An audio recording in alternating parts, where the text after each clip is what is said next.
বিশ্বের অন্যতম গুরুত্বপূর্ণ সমুদ্রপথ হরমুজ প্রণালী, যা এখন পরিণত হয়েছে এক বিশাল সামুদ্রিক কারাগারে। সাম্প্রতিক সংঘাতের জেরে এই প্রণালীতে আটকা পড়েছে শত শত জাহাজ।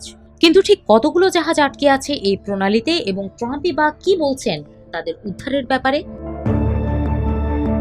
আন্তর্জাতিক সামুদ্রিক সংস্থা বা আইএমও এর সাম্প্রতিক তথ্য অনুযায়ী সংঘাত শুরুর পর থেকে এই সংকীর্ণ জলসীমায় আটকা পড়েছে প্রায় ২,০০০ জাহাজ, আর এসব জাহাজে আটকা পড়েছেন প্রায় ২০,০০০ নাবিক।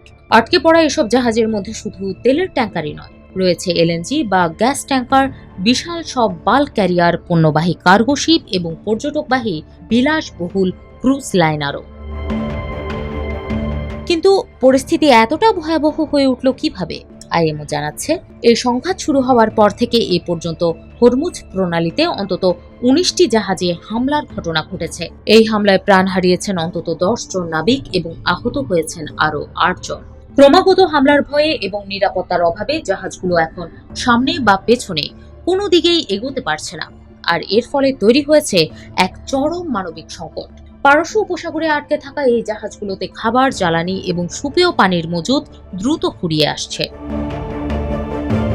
আইএমও এর মেরিটাইম সেফটি ডিভিশনের পরিচালক ডেমিয়েন শেভালিয়ার ২০২৬-এর মার্চ মাসেই সতর্ক করে দিয়ে বলেছিলেন, আধুনিক যুগে একসাথে এত বিপুল সংখ্যক নাবিক এভাবে সংকটে পড়ার কোনো নজির নেই।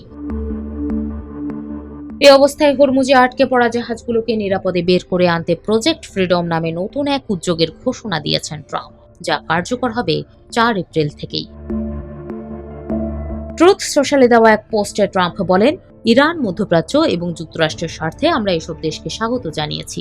তাদের জাহাজগুলোকে এই সীমাবদ্ধ জলপথ থেকে নিরাপদে বের করে আনা হবে, যাতে তারা স্বাভাবিকভাবে তাদের কাজ চালিয়ে যেতে পারে। হরমুজে আটকে পড়া জাহাজগুলোকে বের করে আনায় কেউ বাধা দিলে সেটিকে কঠোরভাবে মোকাবেলা করার হুঁশিয়ারি দিয়েছেন ট্রাম্প, যা বাস্তবায়ন করতে প্রায় ১৫,০০০ সেনা, গাইডেড মিসাইল ডেস্ট্রয়ার এবং ১০০টির বেশি বিমান অংশ নেওয়ার কথা নিশ্চিত করেছে মার্কিন সেন্ট্রাল কমান্ড। আইএমও ইতোমধ্যেই দ্বন্দ্বে লিপ্ত সব পক্ষকে হামলা বন্ধ করার এবং পরিস্থিতি শান্ত করার আহ্বান জানিয়েছে, যাতে এই হাজার হাজার নাবিককে নিরাপদে সরিয়ে নেওয়া সম্ভব হয়। কিন্তু যতক্ষণ না পর্যন্ত কোনো স্থায়ী সমাধান আসছে, ততক্ষণ পর্যন্ত এই ২০,০০০ নাবিক আর ২,০০০ জাহাজের ভাগ্য এক চরম অনিশ্চয়তার মধ্যেই ঝুলে থাকছে।